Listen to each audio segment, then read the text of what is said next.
Hey, I'm Ophelia Staton. Welcome to Jerry's Artorama. I'm here today to talk to you about mixed media.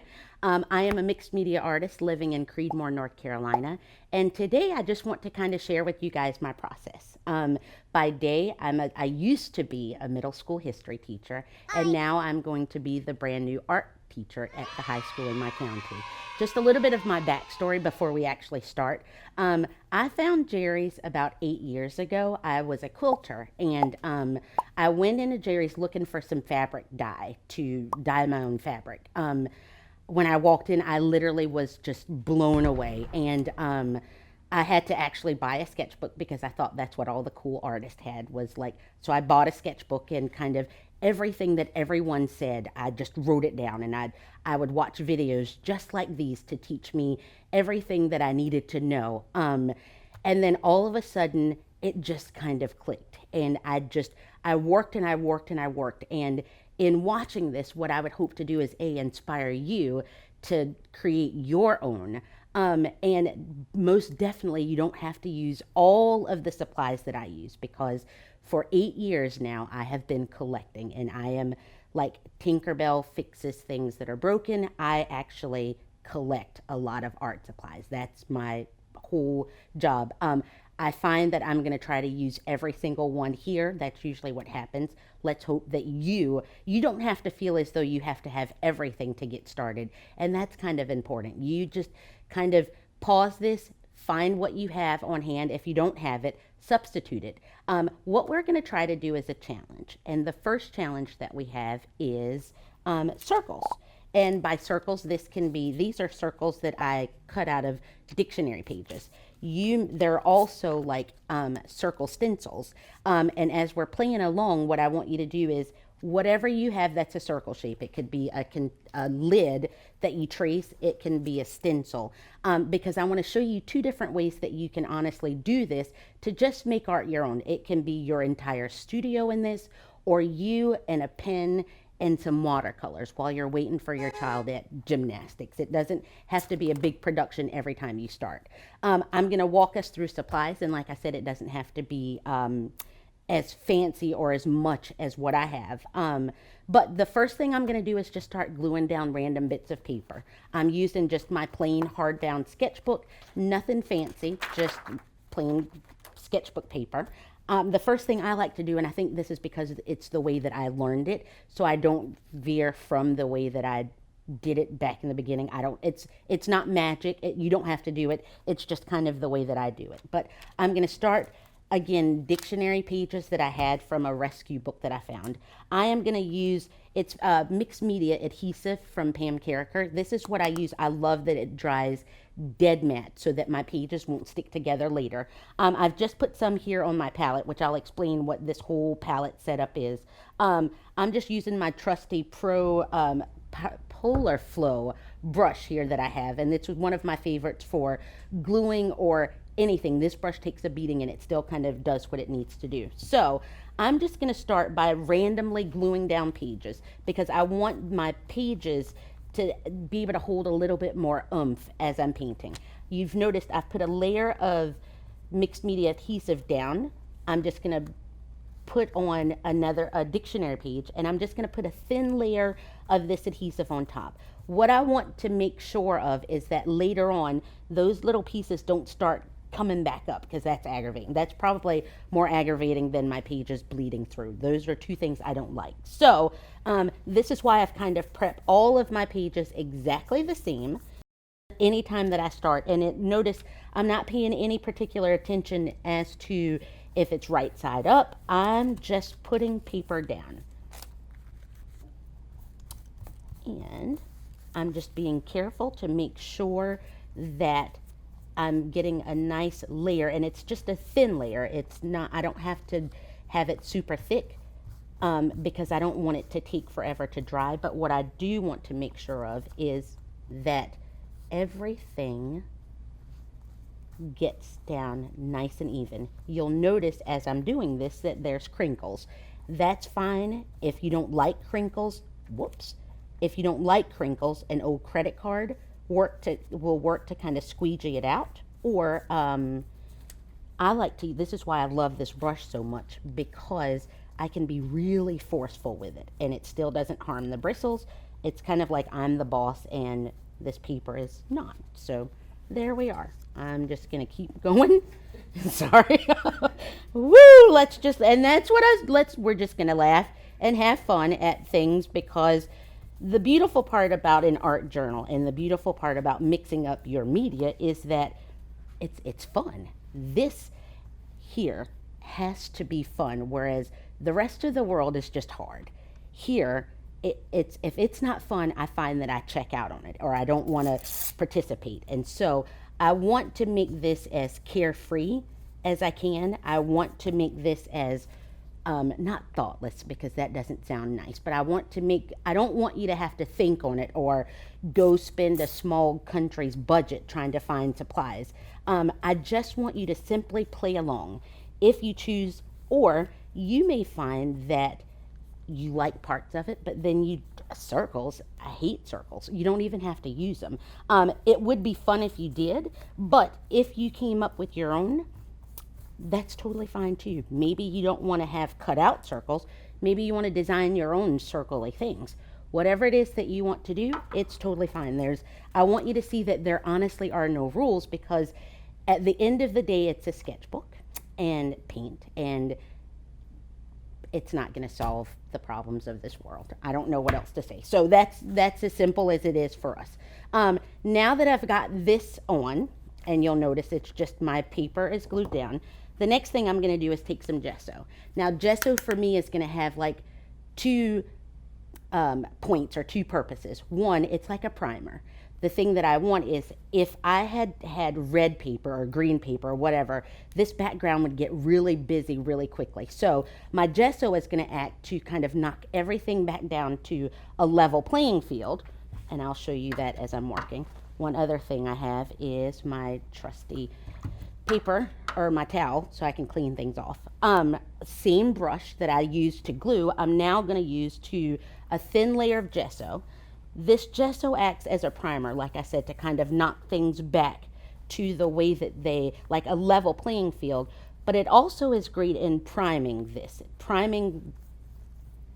by way of, it makes this page so that anything that I put here is never, ever, ever going to bleed to the backside, because that's another thing that kind of drives me a little bit insane. And there's not a lot that drives me insane, but things that bleed through drive me insane.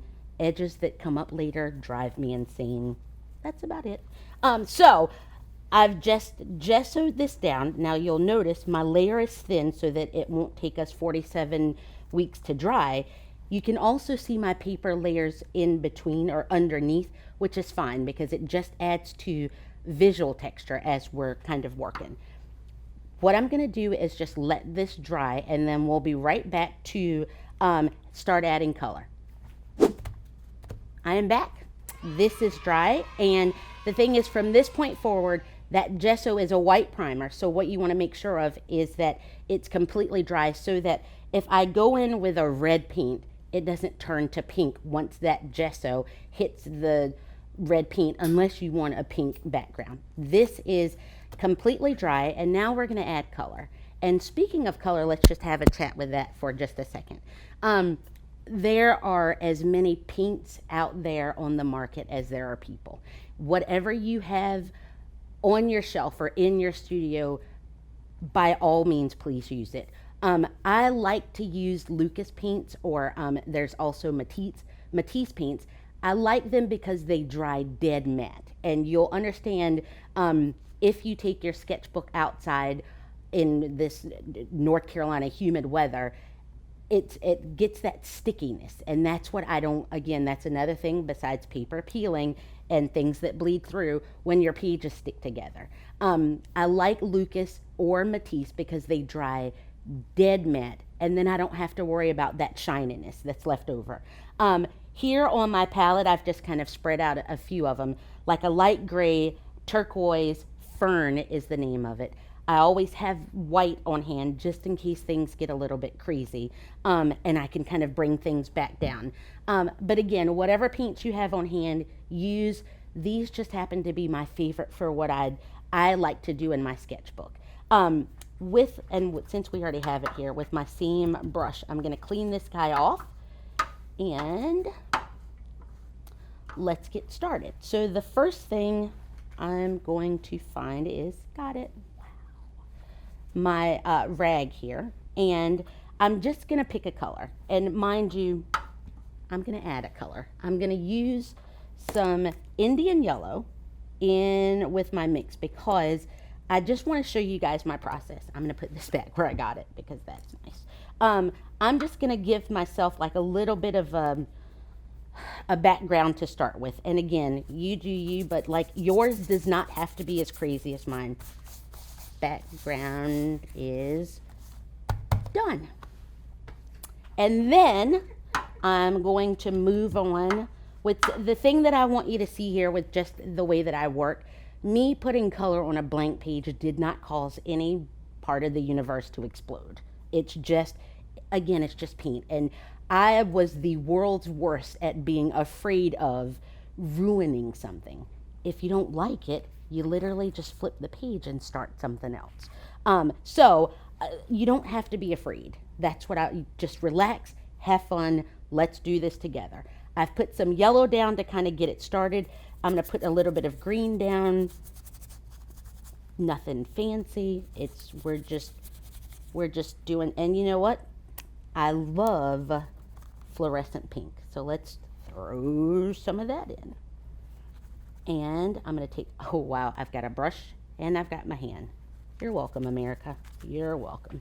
I'm just going to put some paint on, and let's do a little bit more green because in a second, too late, I'm going to add some turquoise and some green. And you might be thinking like, gosh, what does this have to do with circles? Two things. It's art, can be whatever it is that you want. And this is kind of just the beginning where we're just kind of getting this page going. Once you think about it, if you kind of stop right now and you look around the rest of the world, you go, yep, cars are still going by. The lights are still on. We're making a mess. We're having fun. No one's birthday is ended because of this. Let's just keep going. Another one of my favorite things to use is my very trusty Jerry's Jumbo Jet Black Pencil. And I like this pencil because it's a nice dark black mark. And I'll show you what I mean here on this side. I can make this mark and it's nice and dark, but look at what happens when I hit it with a paint color. I just love that it just kind of moves and creates different tones. I'm going to take this pencil and just make marks. Doesn't have to be anything extreme, doesn't have to make any meaning.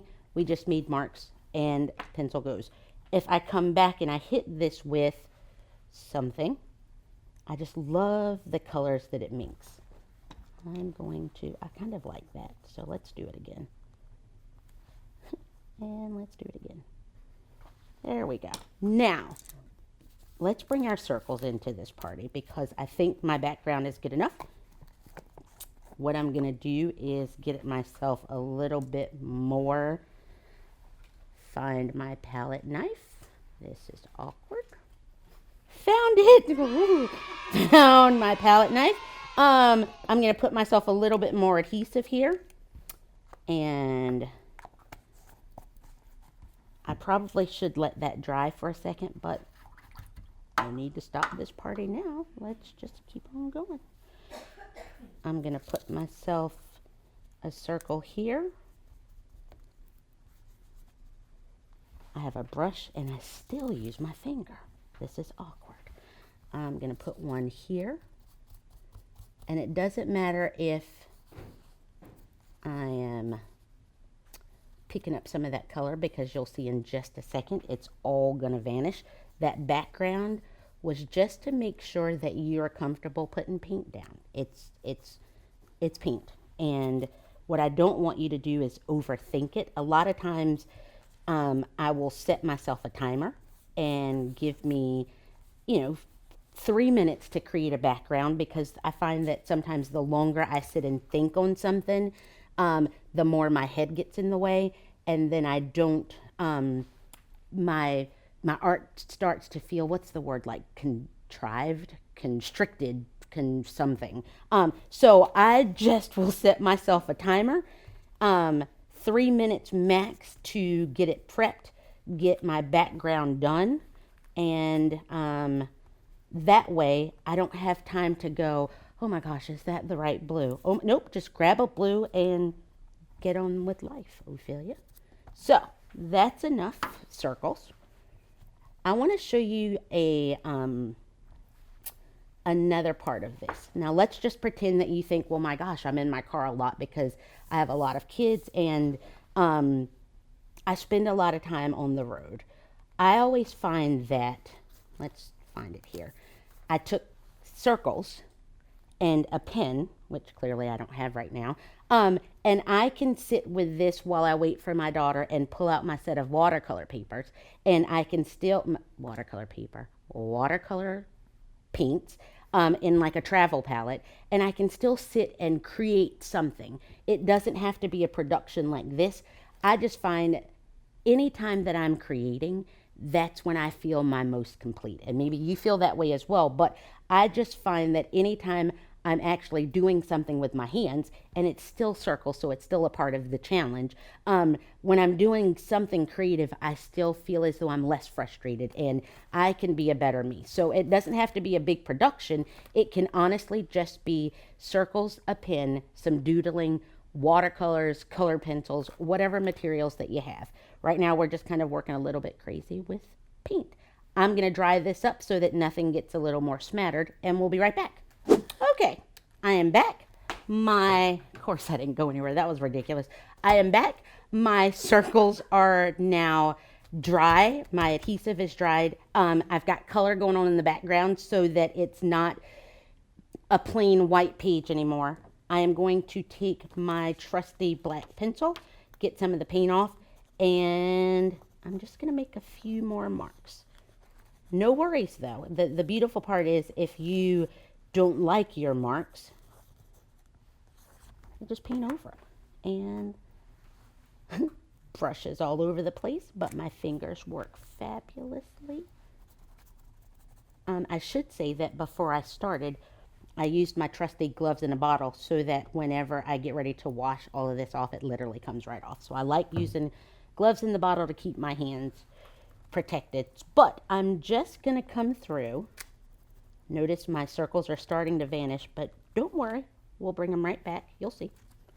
I'm going to just put some more paint on this. And in your studio, you could have music going. And you just kind of let go. That's the whole thing. Just let go, play around. It's paint. No one's getting hurt yet. Sorry. Cover this up a little bit more. Get my pencil out. And put a little bit of yellow here. And a little bit more white. It's kind of just playing around. I literally work with my hands, and then this becomes my towel. Sorry, America.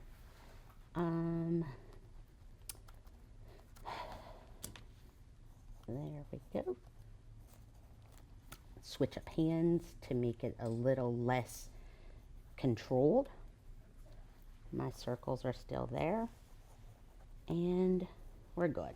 Now, the thing is, you look at this and you go, oh, this is perfect. You look at this and you go, oh my gosh, well, that's ruined. Or, oh my gosh, I went too far. Or, oh my gosh, I probably should not have done that like that. Let's do it all while we're here. Okay, oh my, this is going to look so ridiculous later when I'm looking at myself. But, oh my gosh, I probably should not have done that, and I've gone too far. And now I've completely messed up what could have been my very perfect painting that should have been something great because I spent money on supplies, and oh my gosh, now it's just over. Here's the thing that I want you to think of. I'm going to dry this up, and then I'm going to come back to show you how to turn it into something else. Hold please, I'll be right back. Can't tell if, now my hands are dirty, so I can't tell if it's dry. So, dry test. We're dry. We're officially dry. Okay, so now that we're dry, officially, I am just going to kind of, I just looked down at my palette and realized I didn't use the gray, but it's okay, because now what I'm going to do, I've got some Payne's gray here and some Prussian blue, and I kind of want to mix these together because sometimes you think like, oh my gosh, this is so ruined and what am I going to do? Well, the thing is, now I like to do something that I don't know why I just picked up two completely different brushes, but I like to do what I call like blocking things out. Take this entire surface that's covered in paint and bring it back down to one small shape, our circle. So what I'm going to do is use that blue to completely block out all the rest that was around. And in just a second, you'll be able to hopefully follow along with my craziness and see where I'm going as I paint all of the pictures underneath. And there we go.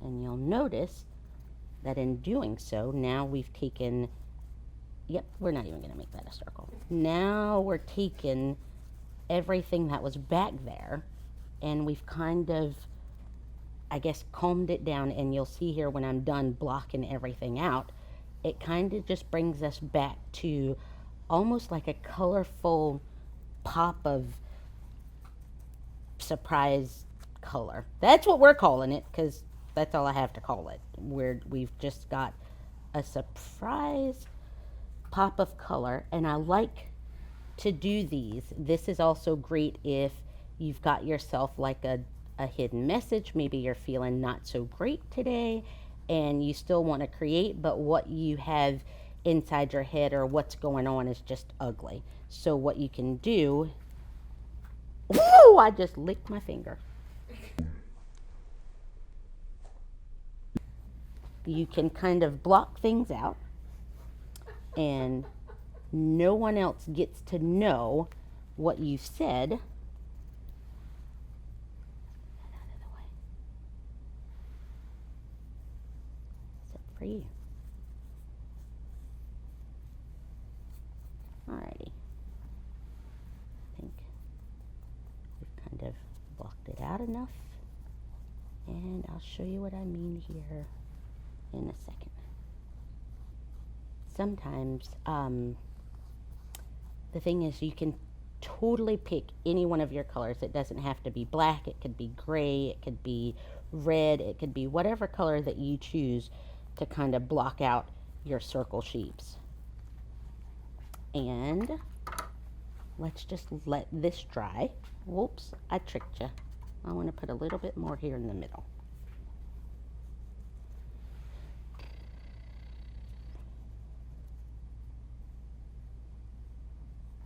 And a little bit more there.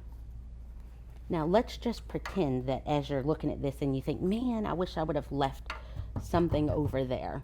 What I can do is take myself a brush, sorry table, and I can clean me off a spot. And take myself a little bit more. And I can clean me off a spot. Okay. So, there we go. Let's just leave it at that. I'm going to dry this off and I'll be right back. So now that that's dry, I am going to carry on and just kind of bring this together. again, I've got my Jerry's Jumbo Jet black pencil, and I just kind of want to define my lines. If I were to, and I'll just show you over here for a second, if I took this and I hit it with some water, it's going to kind of bleed a little bit, which I like when it brings that gray.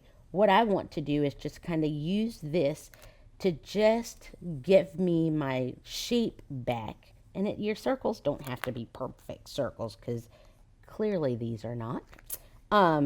I'm just using this to just kind of make that shape a little bit more messy, so that it won't feel as awkward. My hands, as always, even though I have brushes around, anytime I paint, I honestly still use my fingers, and that's just what happens. So then you have something that looks like this. What I'm going to do now is just take an acrylic marker, and this is just plain acrylic paint. Any of those guys and it's one that you kind of pump action to get the paint going, and it kind of looks like so. I like these because then I can write with my own similar or close to my own handwriting. And whenever I do something like this, let me just give you a little bit of story on it before I start. It's usually because something's gone really wrong. Like today, we use these circles as a way to kind of bring everything back from that crazy town that it was, to just another page that shows that today, out of, we could have been doing dishes or could have been doing something else, but today we chose to pull out our paint and kind of play. So instead of thinking like, oh my gosh, the whole thing went wrong, well, we just use it as a way that I learned what my paints did. I showed up in my studio today, and I'm just honestly sticking with playing around and playing in paint every single day, because for me, that just makes me happy. That's what makes me happy. So I'm going to take my pen, and this is going to kind of be my ink pen, and I'm going to give myself a little bit more space to write any message that you choose. Mine is going to say something like, me.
And we're done.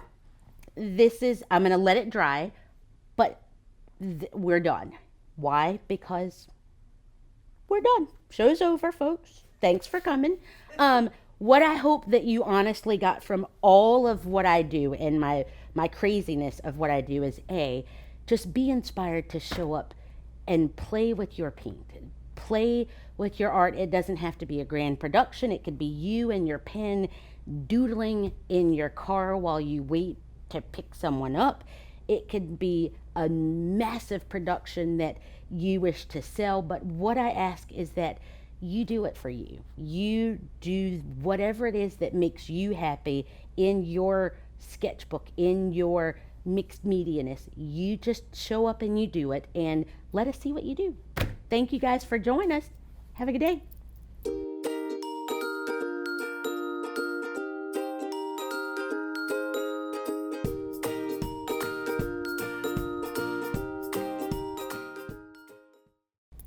Count me down. Do we need It's okay, we can put instructions at the end of it. Okay, okay.